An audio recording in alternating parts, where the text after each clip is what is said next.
I promise you, it will be the most perfect wedding. Bitterness surged quietly in my chest. Every time a conflict arose, he would make promises about next time, about that future wedding. 8 years had passed, and I was still waiting for the day that promise would come true. But now, I had decided to go home. I wouldn't wait any longer. The car moved silently through the night before stopping in front of my villa. Mason unfastened his seatbelt, apparently assuming the tension between us had already passed. Out of habit, he leaned toward me, trying to kiss me. I raised my hand and pressed it lightly against his shoulder. I'm tired, Mason. He froze and stared into my eyes for a few seconds. Finally, he patted my shoulder gently.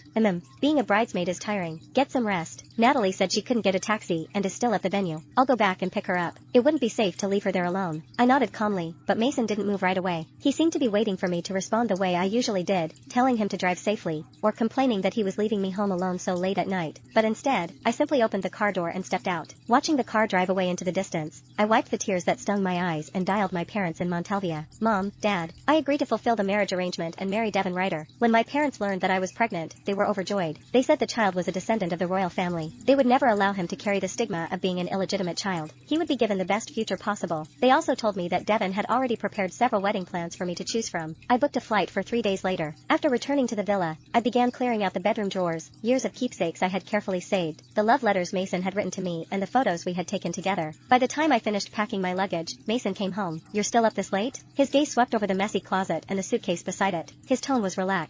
Why are you suddenly sorting through clothes and organizing the closet? Going on a trip? I didn't answer his question. Instead, I asked calmly, did you take Natalie home? Yeah, her apartment's pretty remote. It really is hard to get a taxi there. Oh. I lowered my head and turned to leave. The next second, Mason wrapped his arms around me from behind. The rose perfume clinging to him made me feel slightly nauseous. It was Natalie's scent. Instinctively, I pushed him away. His body stiffened. He looked at me for 2 seconds, then let out a laugh. You're still mad about the bouquet? Don't be so petty. He stood up, loosening his tie, his tone helpless, like he was coaxing a child. Alright, I'll order you a bigger bouquet tomorrow. Let's wash up and get some sleep. I've got a meeting in the morning. With that, he headed toward the bathroom. I watched his back and said softly, I promised my parents I'd return to Montalvia to get married in a week.